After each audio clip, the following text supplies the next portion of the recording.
हर हर महादेव। प्रणाम।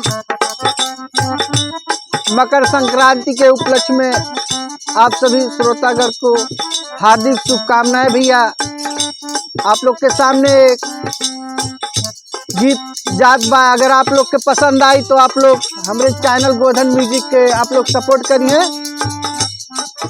आजा भैया, जय हो।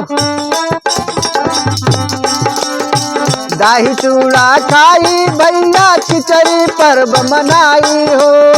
दाही चूड़ा खाई भैया खिचड़ी पर्व मनाई हो। दाही चूड़ा खाई भैया खिचड़ी पर्व मनाई हो। खिचड़ी पर्व मनाई भैया खिचड़ी पर्व मनाई हो। खिचड़ी पर्व मनाई भैया खिचड़ी पर्व मनाई हो। मेला महाकुंभ लागल हो। मेला महाकुंभ लागल घर भर के नहवाई हो। दाही चूड़ा खाई भैया खिचड़ी खूब मनाई हो। दाही चूड़ा खाई भैया खिचड़ी पर्व मनाई हो। दाही चूड़ा खाई भैया खिचड़ी पर्व मनाई हो। दाही चूड़ा खाई भैया खिचड़ी पर्व मनाई हो।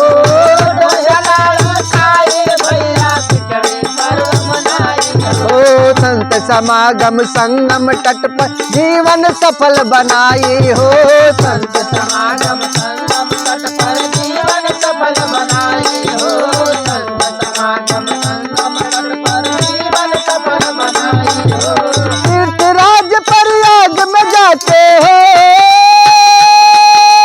तीर्थराज प्रयाग में जाते डुबकी आज लगाई हो। दाही चूड़ा खाई भैया पृथ्वी पर मनाई हो। दाही चूड़ा खाई भैया खिचड़ी पर्व मनाई हो।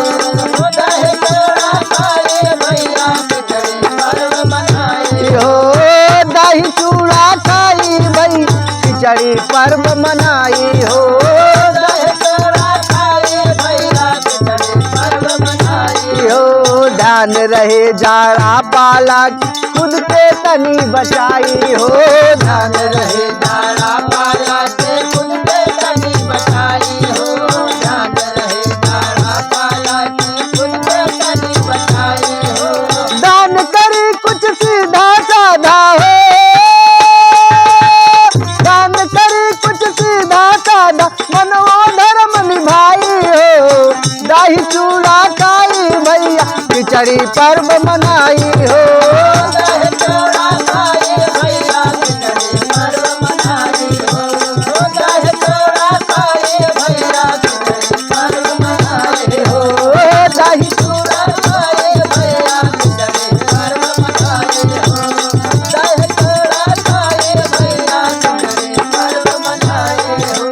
आज पतंग उड़ावल जाई आई पेच लड़ाई हो। आज पतंग उड़ावल जाई आई पेच लड़ाई हो। आज पतंग उड़ावल जाई आई पेच लड़ाई हो।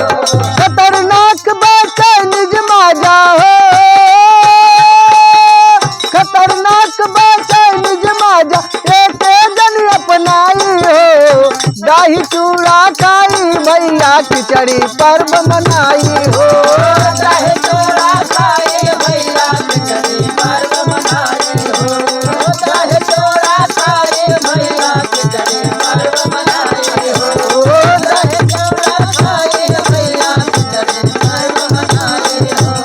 दाही चूड़ा खाई भैया खिचड़ी पर्व मनाई हो।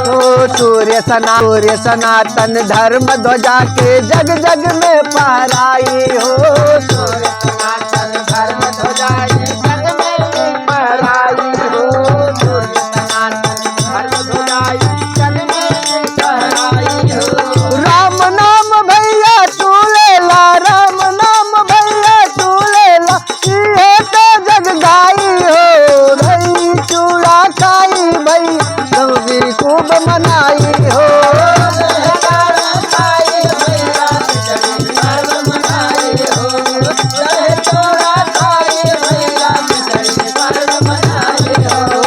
दही चूड़ा खाई